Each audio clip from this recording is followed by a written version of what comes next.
Laugh at the cringe, learn from the crumble. This is Cringe and Crumble. Welcome to the podcast where honesty meets humor and the messy parts of life finally get their spotlight. I'm your host, Tranisha, and here we dive into dating, friendships, healing, and all the awkward in-betweens. Because here's the truth. Growth isn't always pretty, but it's always real. So let's get into it.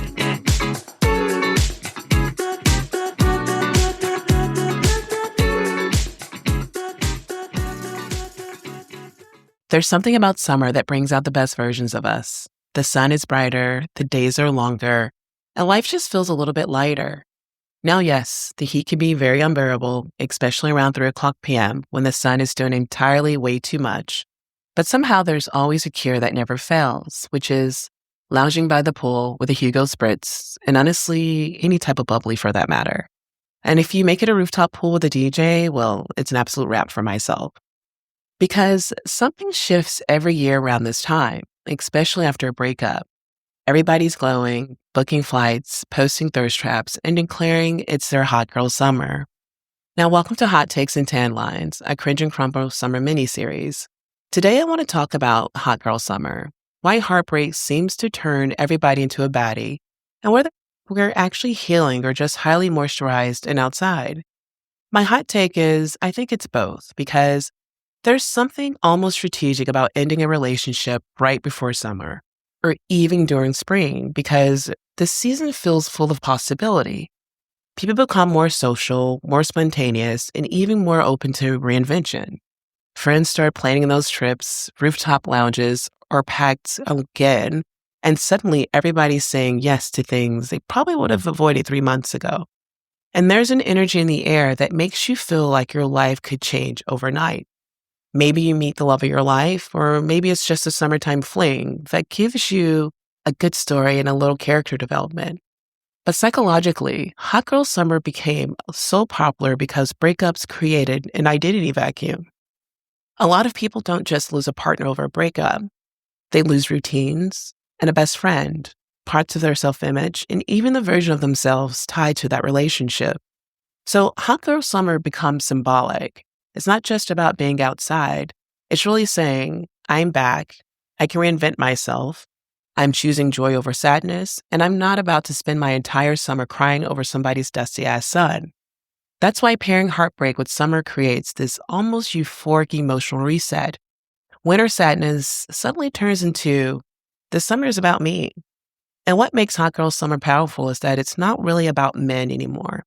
It evolved into self-prioritization, friendships, confidence, exploration, sensuality, reclaiming joy, and honestly being visible again. And that's why even people in relationships say they're having a hot girl summer. At this point, it's become shorthand for, I'm choosing myself and enjoying my life loudly. And honestly, a lot of that mindset can be traced back to Megan Thee Stallion, who turned the phrase into an entire cultural movement. And before we move on, we have to talk about the hot girl economy, because now we're in the era where everything is hot girl something. There's hot girl walks, hot girl reads, hot girls hydrate, hot girls heal, hot girls budget, hot girls do their taxes, hot girls do everything. And listen, I'm not mad at the evolution. I actually think it's cute when language expands and people make it their own. But there's also been this online discourse around people trademarking certain hot girl phrases. That's where I start looking around like, okay, wait a minute. Because when most of us hear hot girl anything, culturally, we are not thinking about some random person who decided to slap it on a tote bag and call it an innovation. We're thinking about what Megan Thee Stallion did. We're thinking about the confidence, the attitude, the self-prioritization, the baddie energy, and the unapologetic joy. Megan may not have invented every possible use of the words hot and girl, but she absolutely gave hot girl summer its cultural force. She made it a movement, she made it a language, and she made it recognizable.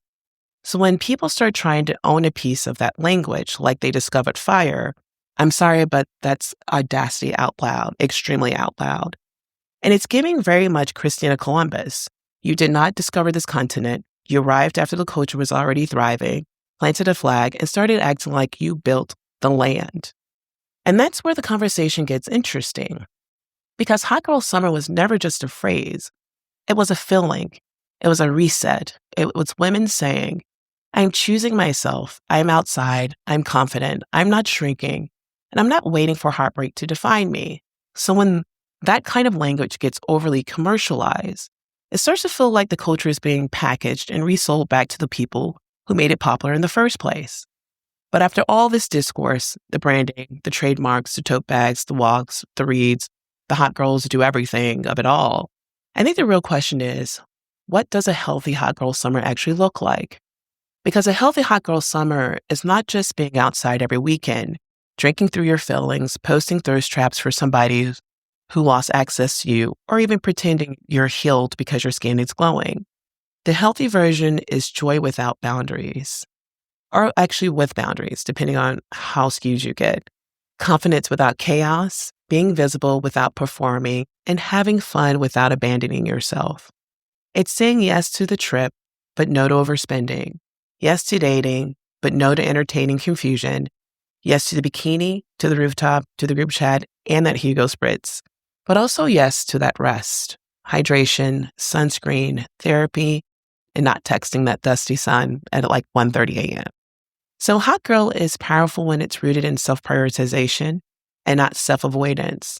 So yes, have the hot girl summer, book that trip, wear the outfit, take the pictures, dance on the rooftop, laugh with your friends until your stomach hurts. Let yourself feel beautiful, wanted, free, and alive. But don't confuse being outside with being healed. Don't confuse being seen with being chosen. And don't confuse a summer reset with a full emotional recovery. The real hot girl summer is not about proving you're over someone. It's about remembering you belong to yourself. And that is the hot take.